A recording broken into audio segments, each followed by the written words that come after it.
I don't believe that everyone should be an entrepreneur, Ben. I believe that everyone has a unique ability to do something more than, just their 9 to 5. I believe that everybody has a divine purpose, but I don't believe that it always shows up in entrepreneurship. Welcome to the I Own It podcast with Ben Reinberg. We are live back in the Ben Reinberg I Own It studios today in Laguna Beach, California. And what an incredible week we've had. We've had incredible women on the show this week. It's been an all-women week, which I'm extremely grateful. And we have a wonderful young lady about to come on. She's an entrepreneur, a coach, a mentor, a real icon in what she does, and a friend. And I'm really excited to have her on. Donni Wiggins, thank you so much for joining us. Welcome to the I Own It show. I wanted you on this show, Donni, because you own it. You are responsible for everything in your life, and your career and what you do for other women and empowering them is so important that I felt it was great that we can educate our audience on how special you really are. So welcome to the show, and it's so nice to see you. I am excited to be here, Ben, on the I Own It podcast. That is such an amazing name. I love it. Well, thank you. So what is so powerful to me about your story is, you hit rock bottom in '08, okay? And you made no excuses, which I have so much respect for you. And you were determined to make an amazing life for yourself and your daughter. Can you share more about that time in your life and what your aha realizations were at that point? Yeah, during that time, Ben, so to back up just a little bit, I did not grow up in what I would have considered poverty. Like I had everything as a child, never knew any different. I discovered like the art of being broke as an adult, all by myself, right? And as a mom, during that time when I lost everything in 2008 because of the recession, I was making a significant amount of income, but I saved nothing. I shopped all of my money away. And the changing moment, the pivotal moment for me was when the bank sent a family into my house. It's me and my daughter. I'm a single mom. A bank sent a family into my house to attempt to negotiate a short sale. They brought their children with them, a little girl and a little boy. And at this time, my daughter had this custom built bedroom. It looked like a little princess castle. It was gorgeous. And we're walking around the house, and these kids are fighting over who's going to get her bedroom. And my daughter is just kind of standing in the hallway looking, right? Watching them fight over, I want this room. This room's going to be mine. I'm crushed as a parent. This bedroom, she's like 7 years old at the time. This bedroom is like her pride and joy. All of her friends, she's bringing them over for excitement. She loves her room. Everybody goes crazy over it. And two people in her face are talking about taking ownership of it, not realizing that their win is due to our loss. And I went into the stairwell, sat down. This is the first time that I had been brought to tears by the fact that, like, wow, you're really about to lose it all. And my daughter comes into the stairwell while I'm sitting there as the family's continuing to view the home. And she puts her arms around me at like 7, maybe 6 years old. And she says, it's okay, mommy, as long as the boy doesn't get my room. In that moment, one, I realized that she was more aware of what was happening than I thought she would be. And then two, that I would never put us in a situation where things are taken from, especially my daughter, involuntarily. And I just set out on a mission to change the dynamic of what was happening in my life. That's so powerful. Do you feel that being a single mother and the challenges you've been through has propelled you to this level of success now that you're at? For sure. Mainly because, and I talk about this a lot, it's so easy to disappoint yourself. Like, you ever made a goal? You ever created a goal and it's like, yeah, I'm going to lose this weight, or I'm going to stop, I'm not drinking again, or whatever the case may be. And then it's like, okay, I'll eat the steak when I'm supposed to have the salad, or I'll have one cocktail. It's not too bad. we disappoint ourselves all the time, and we're perfectly fine doing so, right? We make these promises to ourselves, these resolutions. Nobody else knows. There's nobody holding us accountable. So when we don't do it, it's just a self disappointment, and we've become comfortable with that. Whereas in that stairwell that day, I promised my daughter that life would be amazing for her.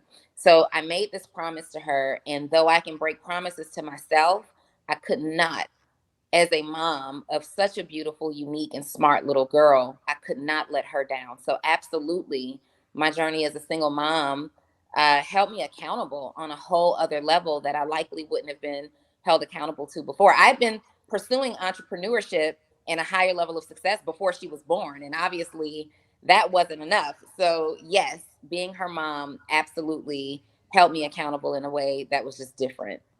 Well, Donnie Wiggins, you brought up a great point that I want to touch on is how you treat yourself Yeah. and what you say to yourself and believe in yourself and how powerful it is. I had to learn that years ago, how Mm, important that is. I didn't know that. And so I appreciate you saying that because that's important for our audience to know that what you say about yourself, how you treat yourself, how you love yourself has such a big impact every day when you're showing up and trying to earn a living and trying to build a career and your energy behind it and your yeah. mindset and that emotional state.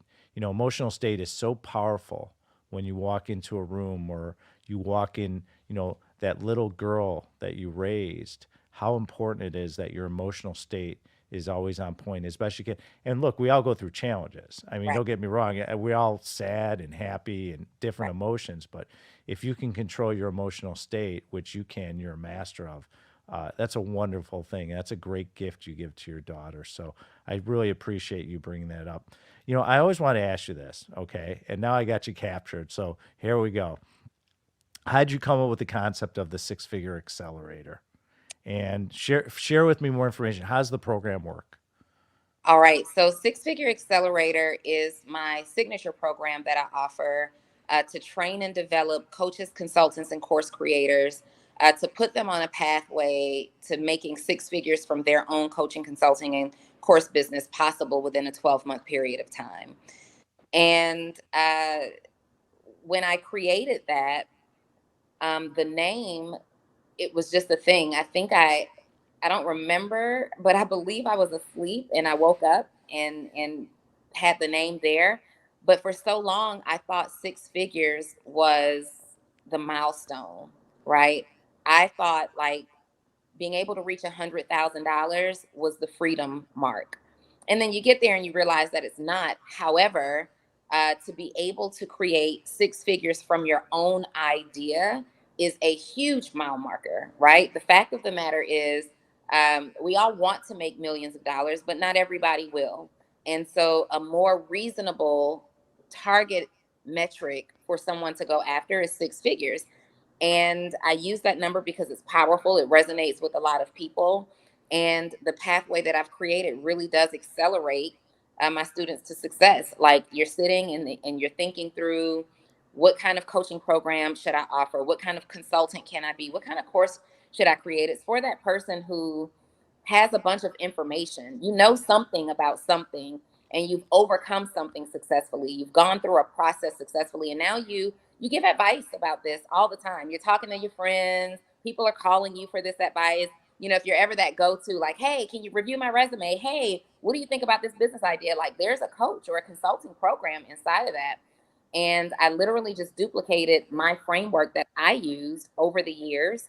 Um, and at that time that I created the program, it had been 8 years that I'd been operating in the space, but I trained and developed informally several coaches and consultants. So I'm like, hey, let's package this up and put it into a program so I can help more people than who can fit on my calendar for one-on-one access. And the program is outstanding. It's self study, self paced, but there is an element of coaching through a weekly coaching call with my team, and I really make you think on a deeper level, go deeper. I don't believe in creating like right now, Ben, we're in this space where so many people are experts, right? Right. I And know everyone's an expert. everybody's an expert. And if I'm being honest, it's a bunch of fluff. You go and take somebody course or join somebody's mastermind, and then suddenly you're coming back and you're Right. expert and you're teaching and you're charging $15,000 for it. Right. I take you through a real process of self discovery, because in this space, I believe that you should be serving someone who is ideally a person who reflects a part of the journey that you've been in before. So I Okay. have been a coach attempting to make six figures for 8 years. For maybe 3 years, I was attempting to make six figures. But at the time that I created it, I operated for 12 years, 8 years in that space. So I know the journey. I know the fears. I know what's keeping you up at night. And I'm Mm-hmm. taking you through the process, and it works. Who joins? Like, what's your typical client look like? Like, if so people know, like, if someone's out there and saying, I need that help, who are Yeah. typical clients, or like who typically joins this program? These are subject matter authorities, and I use the word authority versus expert Mm-hmm. because I don't believe that you necessarily have to be an expert. For instance, I am a business development coach right now. When I started in this space, I had no idea that I would become this big business coach, right? No idea. I was just really good at helping people create business ideas. I was the person that people would call and say, hey, I was thinking about doing this. What do you think? And I'm like, based on what I know about you, I think you should try this. And then they go do it and they create the success. And coming up in that space, I was sharing a lot at that time on Facebook, like, wow, I helped my friend do such and such. Or I was involved in the network marketing industry, and I was like the worst for my upline, because you're supposed to keep people in your network marketing team. And I would get on calls with them and I'd be like, this isn't the opportunity for you. Do you hear the way that you communicate? Like, you should be somebody's executive assistant to a major entrepreneur. Like, you're doing this on your job right now for 40 grand.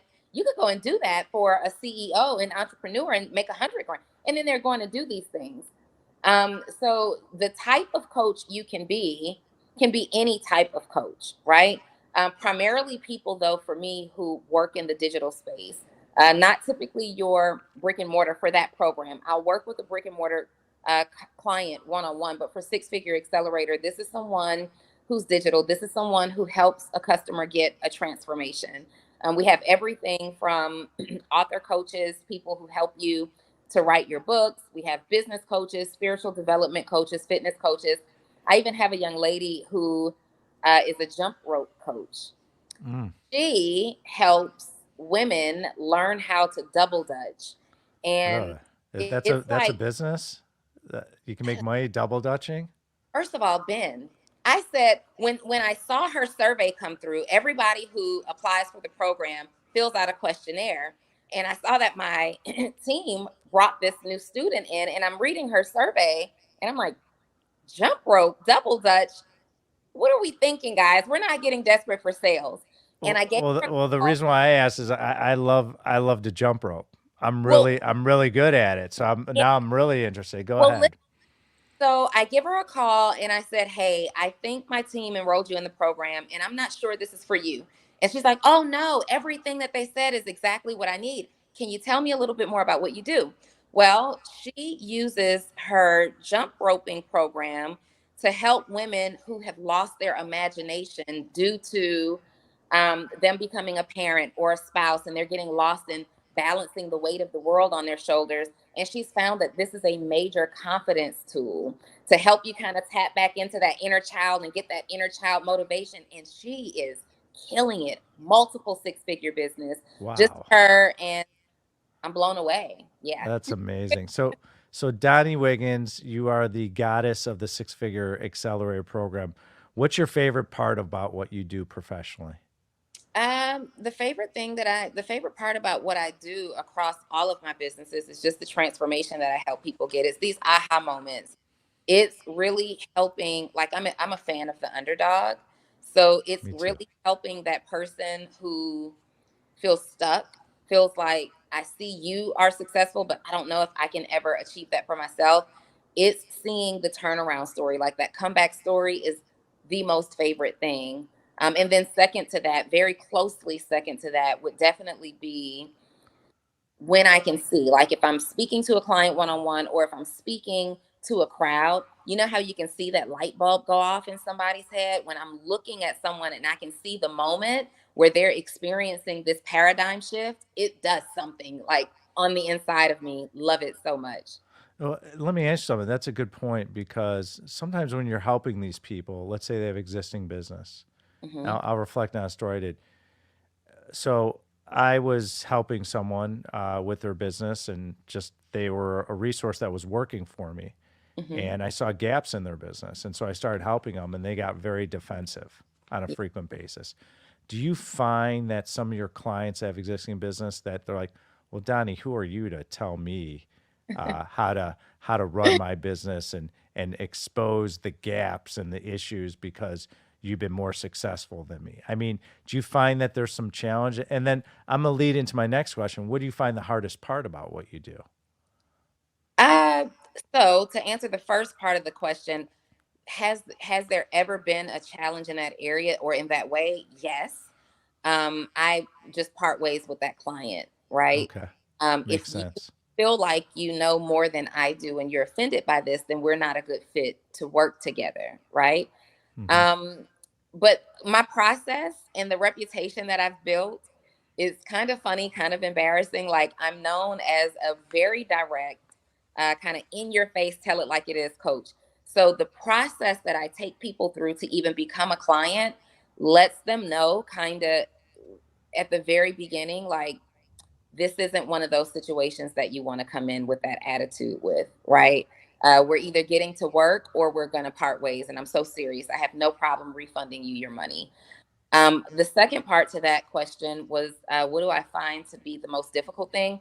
Hmm. One of the most, I run such a soft business. I run such a business of ease and flow, and I've created it that way. Again, Hmm. it's the way that I've streamlined my process.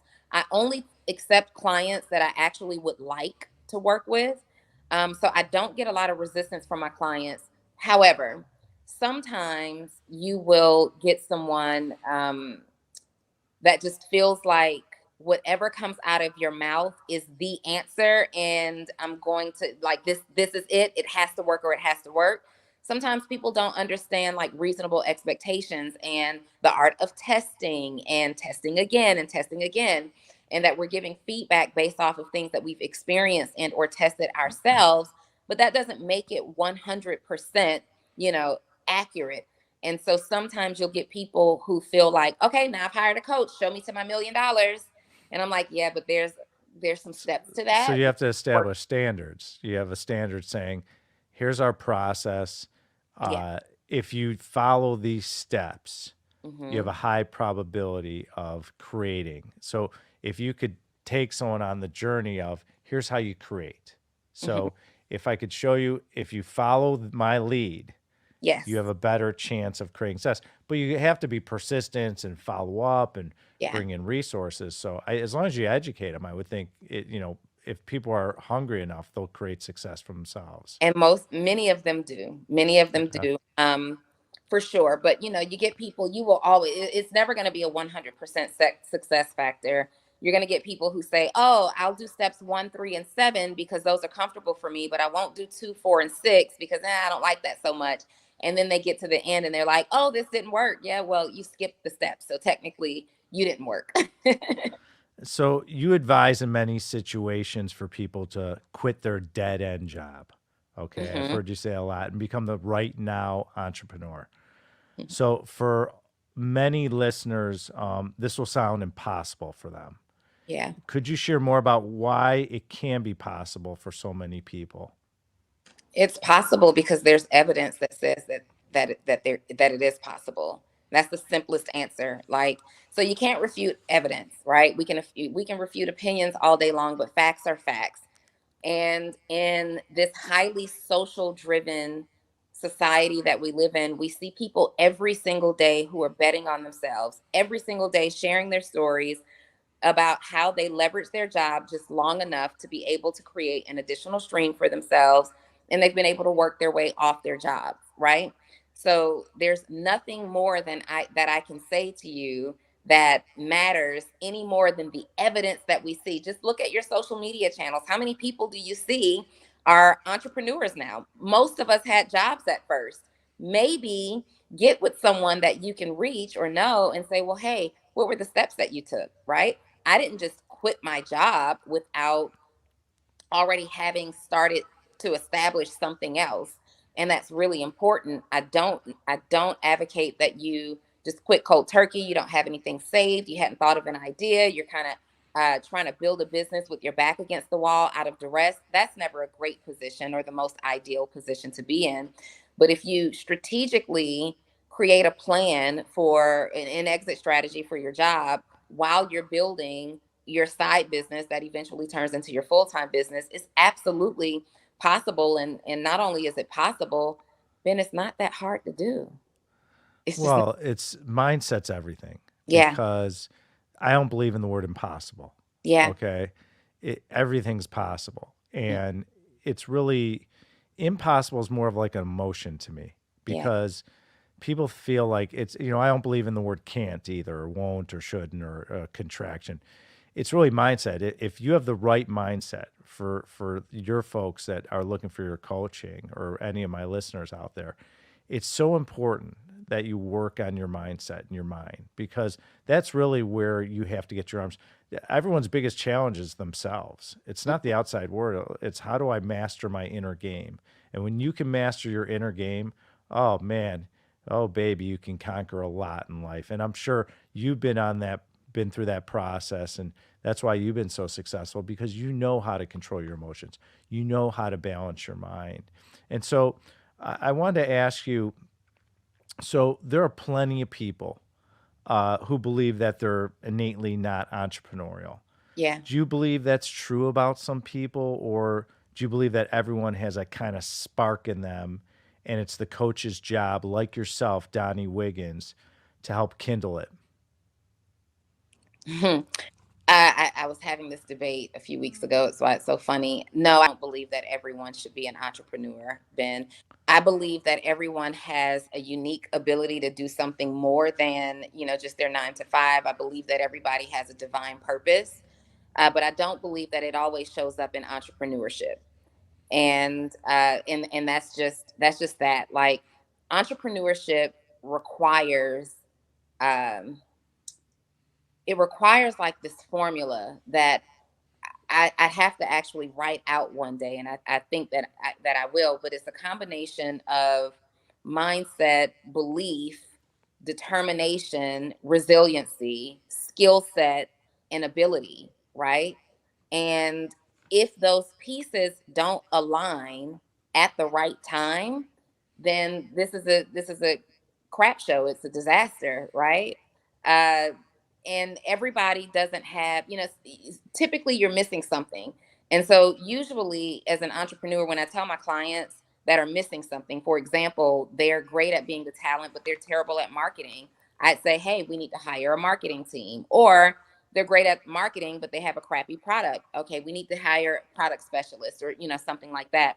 That's one way to look at it. But there are some people who have absolutely no desire, and entrepreneurship is not for that person at that time. Can you grow out of having no desire? Sure. But if you are currently in a state where you have absolutely no desire, then entrepreneurship is likely not the pathway for you right now. So you got to be hungry to be an entrepreneur. You got to I have think, that burning desire. You got to be able to show up.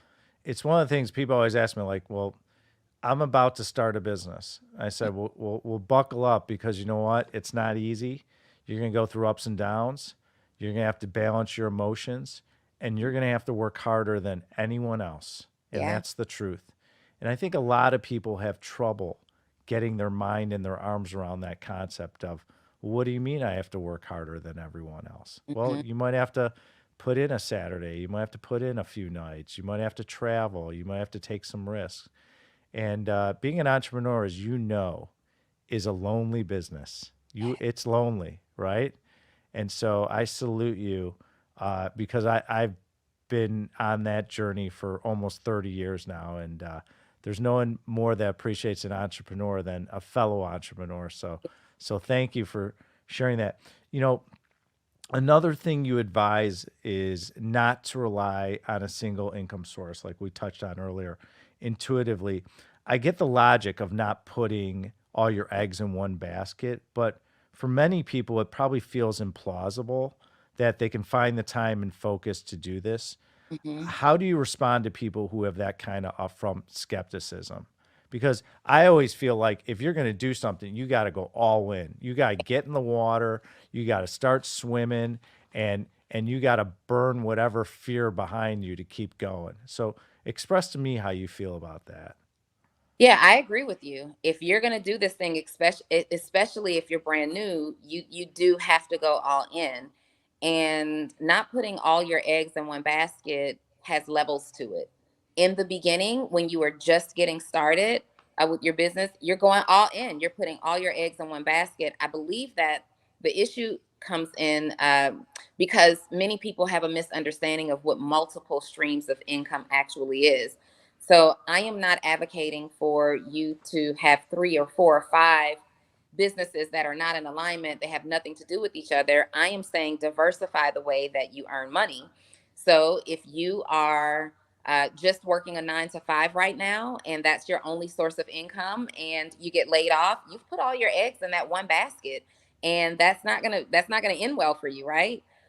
However, if you had that same 9 to 5 and you said, "Hey, I am going to um, I'm going to go and purchase a whole life insurance policy, right? Or a cash value life insurance policy. So, in the event that something happens that's emergent in my life, I have access to some other cash. Or, and then, you can take loans against that policy and do some other things with and leverage. Or you could say things like, I have a 9 to 5, I understand that right now, but I am really great at baking cupcakes. So on the weekends, I'm just going to bake these cupcakes. It doesn't take away from me being great at my 9 to 5 Monday through Friday, but it's me saying, I'm not going to put all my eggs in one basket. And then from that, when I start selling these cupcakes on the weekends and I notice that I'm making 500 extra bucks a month, I am going to figure out the best investment strategy for $500 a month and figure out how to make that money multiply. Right. Mm, And then hmm. as my business starts to grow, if my goal is to become an entrepreneur, because I've diversified my portfolio, because I've taken these profits and I'm putting them in an investment account and it's beginning to grow. As my business grows, I am more comfortable now leaving my 9 to 5 with confidence because all of my eggs are not in one basket. Nice. So psychologically, there's a difference between having more money and feeling wealthy. Okay. How do you think about the distinction in your life and also those you're coaching? Having money and feeling wealthy. Hmm. What's the Uh, difference? there is there is a difference. There's definitely a difference. I mean, anybody could have money. You got 20 bucks in your pocket, you have money, right? Hmm. Um, I believe that wealth is something that is generated over time, and we have to measure. It's so difficult, Ben, because so many people think about what wealth is to them and what it Hmm. means to them, and there's really not a whole lot of like arguing here. Either you're wealthy or you're not, and wealthy is in abundance. Okay, Hmm. so if you Yeah. have the money and you have, let's just say you have $100,000 in your bank account, you've got some money, right? Right. You've got Right. some. But if you're not doing anything to create additional revenue, and we have this $100,000, and we balance out what it costs to live your life, and that's $90,000 for the year, well, you got some money, but you don't have wealth. You barely have access to enough money to live your life for 1 year.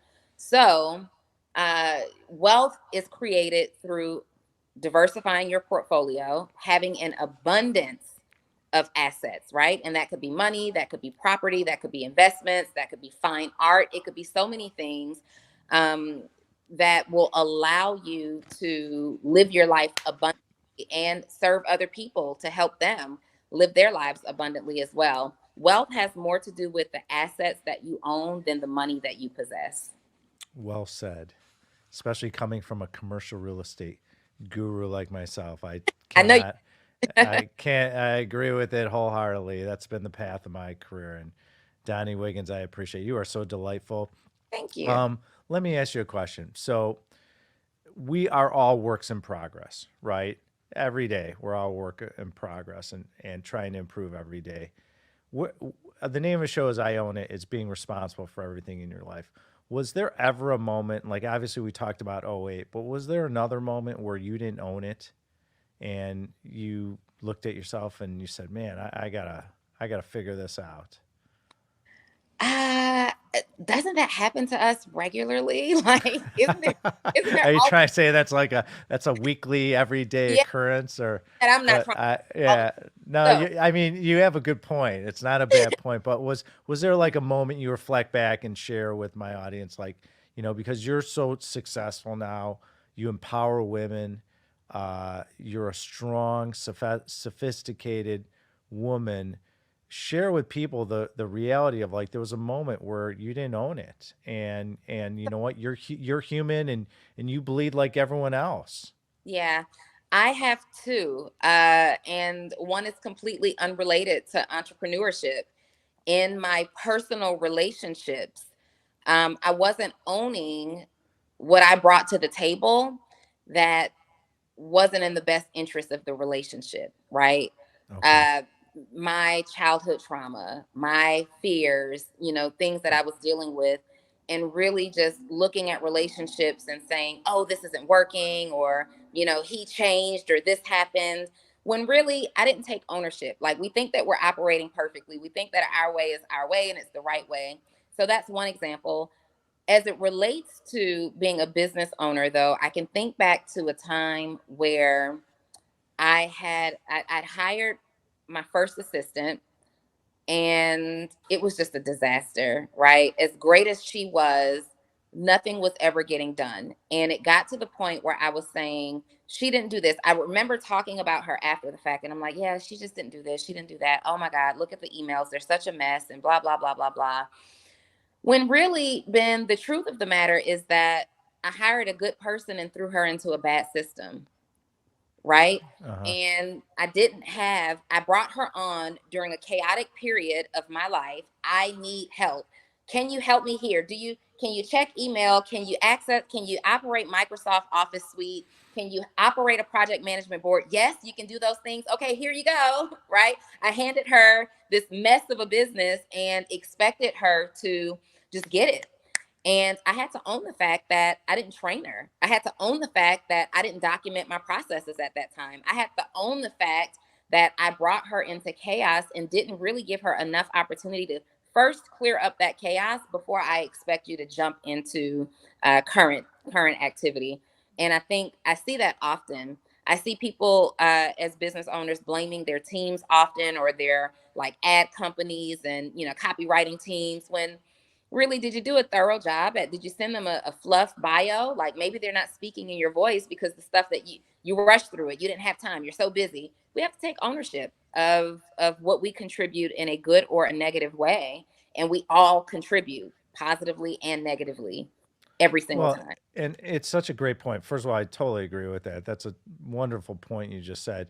I think a lot of it also in human nature, a lot of people have struggles with being honest with themselves, Yeah. looking themselves in the mirror and saying, because a mirror is you're creating the situation.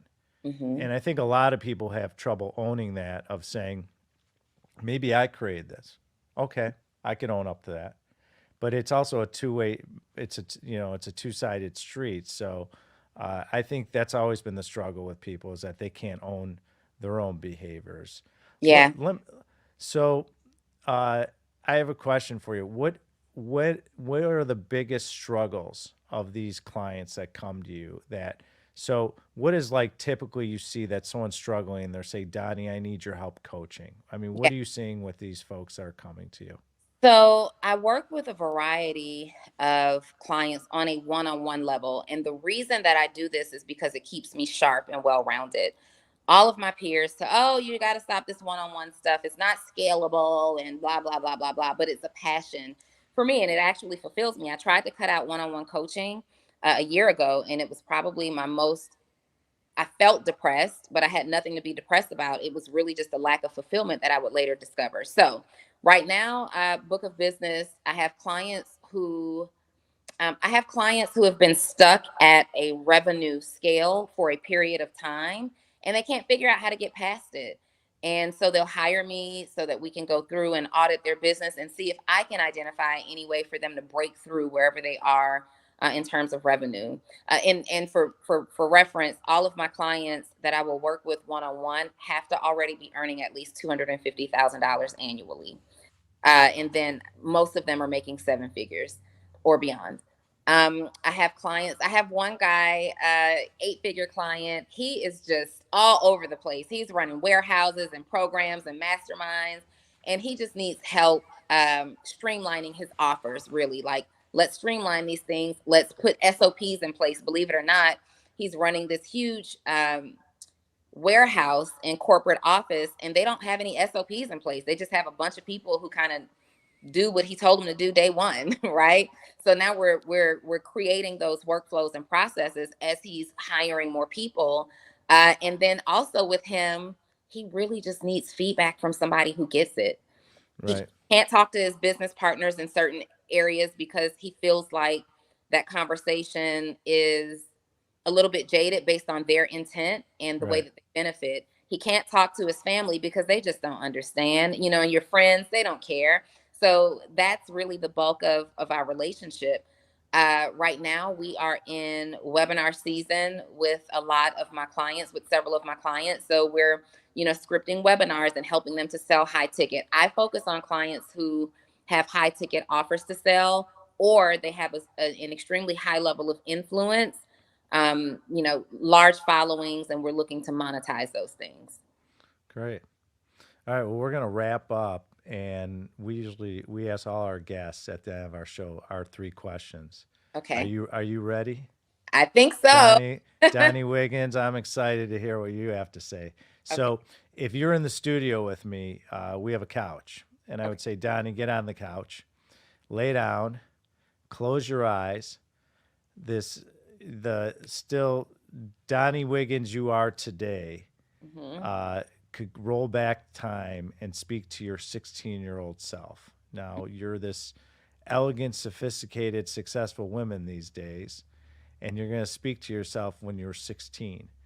What would you tell yourself at Yeah. 16 years old, knowing what you know now from all the years of experience? Oh gosh, I would absolutely tell myself, hey, Donnie, those things that you're getting in trouble now are going to be the things that will create wealth for you.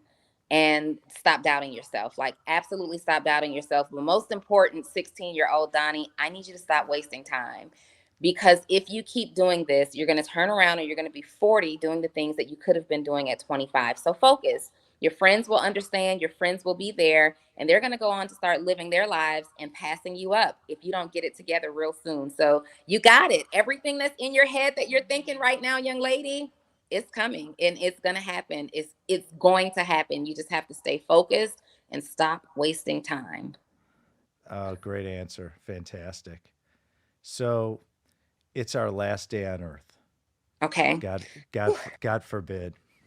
It's just me and you. It's our last meal together. Hmm. It's your choice. What are we eating and what are we drinking? Oh gosh, we're getting toasted. Like I just, All right. All I don't want right. the end, right? Uh Um, huh. we are eating the most divine meal that we can access. I would love a smorgasbord, so to speak, of lamb chops and lobster and maybe Oh, some wagyu steak, wow. ribeye, something like that. If we can, oh, it's just us. I was going to say, if we can get Salt Bay here to lay it all out for us, that would be Okay. wonderful. We could do Uh, that. yeah, if we could do that, that would be awesome. And I am drinking. Oh gosh, let's see. What am I drinking? So I love a really cheap drink, but it's my thing. I love a good coconut mojito. So I'm Really? having, I didn't know they make coconut oh, mojitos. That's it's a kind of cool. coconut Is that cream. like an island drink if you went on vacation, you'd find it in like the Bahamas or That's something? where I found it, traveling internationally. Nice. But there are several restaurants domestically that can make it, and when they get it right, they get it right. Ooh, So that if sounds I good. Austin again, I have to Uh-huh. take you. There's a hotel there that the Uh-huh. bartender can make a good coconut cream. Oh, I like that. Having all of that. You got a date. That sounds great. Yes. I And love if that. it's our last day on earth, Yeah. Ben, we're talking about everything except business. Yeah. God bless you. I love that. Uh, what like if you had a rock of dessert, what dessert could you have? Like what do you have a favorite dessert? Yes, chocolate. Chocolate number one is my thing. But if you could give me a fantastic dark chocolate brownie Ooh. walnut sundae, Mm. that would do it for me. Oh, Sure. baby. I love it. I'm Love it. very simple with dessert. I have an occasional sweet tooth, but chocolate, since a little girl, it will just do it for me. Oh, that sounds great. So Yeah. in our I Own It studios in Laguna Beach here, and by the way, next time you're in California, you can come in Yeah. and hang out, and we could do another one with you in How 2023. far are you from LA? We're an hour south. Okay. I literally just landed back from LA today. All But I'm right, there maybe every 2 months or so. there you go. Well, feel free to come visit us. Yeah. So in our studio, we have electric guitars behind my right shoulder, and then a drum set, and then to my left, I have a grand piano. Okay. So you have the choice of bringing in any musician to play us a song. They could be deceased, they could be living. It's your choice to play us a song. Who would you bring in to play us a song into the studio? Based You're on that equipment that you have, the electric guitar, the drum set, and the piano, I am choosing Prince all day. Oh man, we've had a lot of folks choose Prince. Prince is Every, so good. He's yeah, so talented, or he so was so talented. It's yeah, unfortunate, but he's my uh, favorite of all time. But based on yeah. that equipment specifically, absolutely him all day. What song would you want him to play? Oh gosh, his live version of Purple Rain is, Oh, so we just have to go there. and he And would probably Darling, start on the piano oh, too. yeah, Oh, what a great choice. I love that choice. Yeah, I'm a big fan of Michael Jackson. I thought Michael Jackson in the studio and he would start on the piano would be so freaking cool. I think So, so. Yeah, absolutely. He's just not, Prince was known for performing with his live instruments, and yeah. that was his thing. I didn't think of Mike when it came to I was thinking about someone actually playing the instruments, which I'm sure he could do very well also. Mike is, oh gosh, I don't know. You can't, it's a big argument. Prince or Mike. I'm like, they're not the same. They're both amazing, but Prince in that studio right now for sure. Uh, great choice. So for everyone out there in the ether, what is the best way to engage with you and follow you? Like, is it a website? It's social media. What's the best way to hook up Yeah. with you? So if you are looking for business coaching, Hmm. or you are looking for a program that can develop you as a coach, consultant, or course creator, you can go to my website, sixfigureedu.com, and that's the word six spelled out. And then you can just connect with me to find out more at Donni Wiggins underscore, and that's DonniWiggins underscore. Sounds like you've done this before. 1,010,000 times. All right. Well, Donnie Wiggins, thank you so much. For everyone out there, feel free to click the like button on this episode and feel free to drop kick in the lower right hand button on YouTube, subscribe. If you want to listen to more of Ben Reinberg, the I Own It shows, we have incredible women and men from all over the world on our show.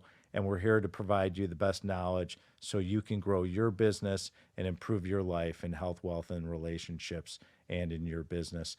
To follow me personally, go to benreinberg.com. You can follow me on all the social media platforms, and I will be teaching commercial real estate all throughout the world coming shortly in 2023. If you're interested in learning about our company, go to alliancecgc.com. If you're interested in investing in commercial real estate passively, feel free to let us know. We just launched our new Alliance Medical Property Fund, which is just going extremely well. So, Donnie Wiggins, thank you very much. You own it. And I am very grateful you shared some time with us today. So thank you very much and have a wonderful weekend. Thank you, Ben, for having me. I absolutely did enjoy being here, for sure. Thank you. All right. Thank you for listening to the I Own It podcast with Ben Reinberg. To hear our past episodes and connect with Ben, visit benreinberg.com.